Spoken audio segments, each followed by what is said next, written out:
Hi friends, welcome back. കരളിനെ ബാധിക്കുന്ന ഗുരുതര രോഗമാണ് ലിവർ സിറോസിസ്. പൂർണ്ണമായും ക്ഷതം സംഭവിച്ചു കഴിഞ്ഞാൽ കരളിനെ പഴയപടി ആക്കുക പ്രയാസമാണ്. എന്നാൽ സമയത്ത് കണ്ടെത്തിയാൽ രോഗം ഗുരുതരമാകാതെ കരളിന് കൂടുതൽ ക്ഷതം ഏൽക്കാതെ തടയാനും സാധിക്കും. ലിവർ സിറോസിസ് നിയന്ത്രിക്കാൻ ഏറ്റവും പ്രധാനം ഭക്ഷണവും ജീവിത രീതിയുമാണ്. ഭക്ഷണത്തിന്റെ കാര്യമെടുത്താൽ ചില ഭക്ഷണങ്ങൾ ഒഴിവാക്കുന്നത് രോഗം ഗുരുതരമാകാതെ സഹായിക്കും.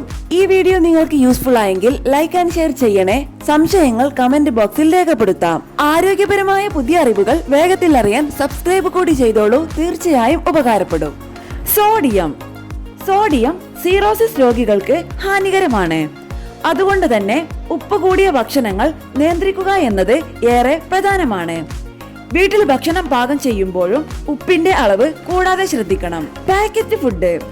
പാക്കേജ്ഡ് ഭക്ഷണങ്ങളിൽ വളരെ കൂടിയ അളവിൽ ഉപ്പും പ്രിസർവേറ്റീവുകളും അടങ്ങിയിട്ടുണ്ട്. ഇവ സിറോസിസ് രോഗികൾക്ക് അങ്ങേയറ്റം അനാരോഗ്യകരമാണ്. ഇത്തരം പാക്കേജ് ഫുഡ് കരളിന്റെ നാശത്തിന് കാരണമാകുകയും കരളിന്റെ പ്രവർത്തനം നിലയ്ക്കാൻ കാരണമാകുകയും ചെയ്യും. മദ്യം ലിവർ സിറോസിസ് രോഗികൾ ഒഴിവാക്കേണ്ട ഒന്നാണിത്. അമിത മദ്യപാനമാണ് ലിവർ സിറോസിസ് വരാനുള്ള ഒരു കാരണം. അതുകൊണ്ട് തന്നെ കരൾ രോഗികൾ മദ്യം പൂർണ്ണമായും ഒഴിവാക്കണം. ബേക്ക് ചെയ്ത ഭക്ഷണം, ബ്രെഡ്, ബിസ്ക്കറ്റ് തുടങ്ങിയ ബേക്ക് ചെയ്ത ഭക്ഷണ പദാർത്ഥങ്ങളിൽ കൂടിയ അളവിൽ സോഡിയം അടങ്ങിയിട്ടുണ്ട്. അതുകൊണ്ട് തന്നെ ഇത്തരം ഭക്ഷണങ്ങൾ നിയന്ത്രിക്കേണ്ടത് വളരെ പ്രധാനമാണ്.